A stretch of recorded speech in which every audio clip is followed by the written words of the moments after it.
क्या कभी ऐसा लगा है कि आपके बेहतरीन आइडियाज बस अव्यवस्था में खो जाते? आज हम जानेंगे कि प्रोजेक्ट मैनेजमेंट की मदद से कैसे उन आइडियाज को हकीकत में बदला जाए और उस सारे केओस को कंट्रोल में लाया जाए। अक्सर ऐसा होता है ना, डेडलाइंस, काम का बोझ, लगता है सब कुछ हाथ से निकल रहा है।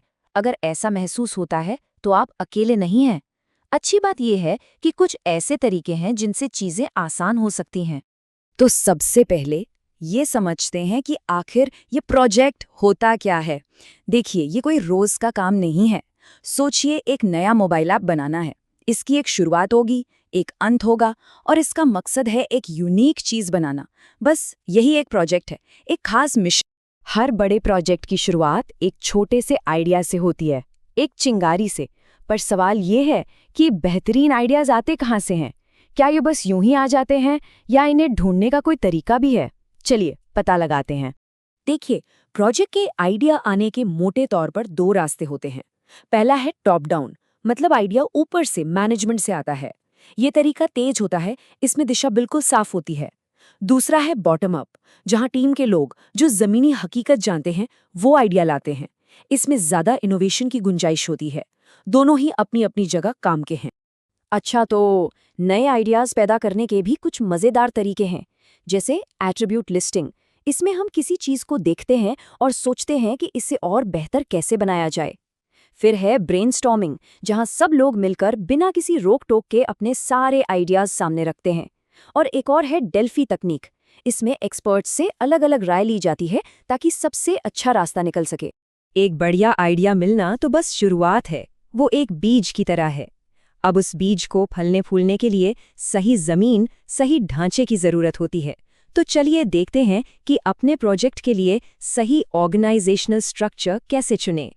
सबसे कॉमन स्ट्रक्चर है फंक्शनल ऑर्गेनाइजेशन।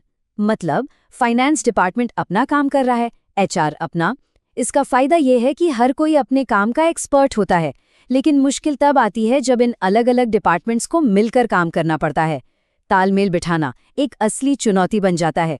अब इसके ठीक उल्टा है प्योर प्रोजेक्ट ऑर्गेनाइजेशन। इसे एक स्पेशल मिशन की तरह समझिए। एक प्रोजेक्ट, एक टीम, एक ही लक्ष्य। इसमें फोकस कमाल का होता है, पर दिक्कत यह है कि ये थोड़ा महंगा पड़ सकता है। और जब प्रोजेक्ट खत्म हो जाता है तो सवाल उठता है, अब इस टीम का क्या होगा? और फिर आता है इन दोनों का मिला जुला रूप, मैट्रिक्स ऑर्गेनाइजेशन। हाँ, ये थोड़ा कॉम्प्लेक्स हो सकता है क्योंकि यहाँ टीम मेंबर्स को दो मैनेजर्स को रिपोर्ट करना पड़ता है, थोड़ा कंफ्यूजन हो सकता है।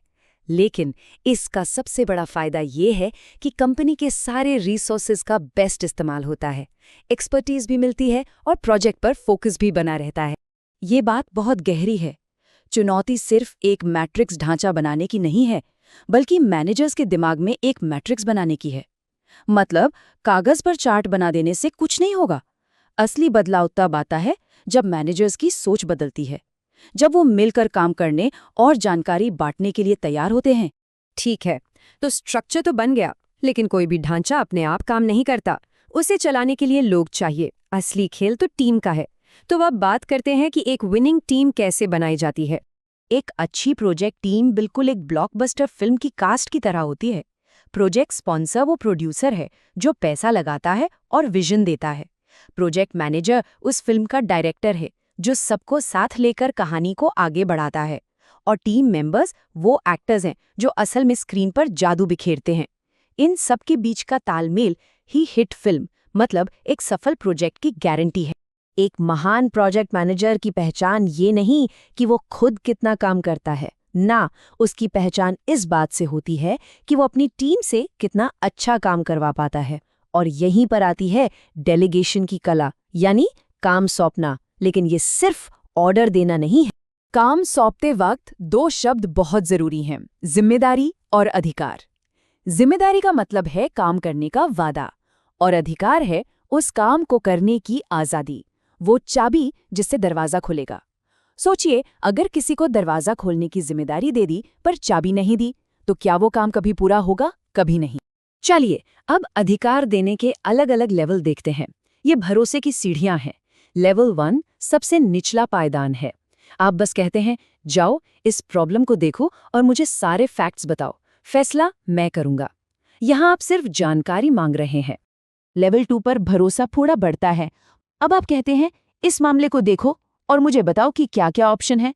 अपनी तरफ से एक सुझाव भी दो, पर फाइनल अप्रूवल मेरा होगा। यहाँ वो एक सलाहकार की भूमिका में है। लेवल 3 पे आप थोड़ा और कंट्रोल छोड़ते हैं।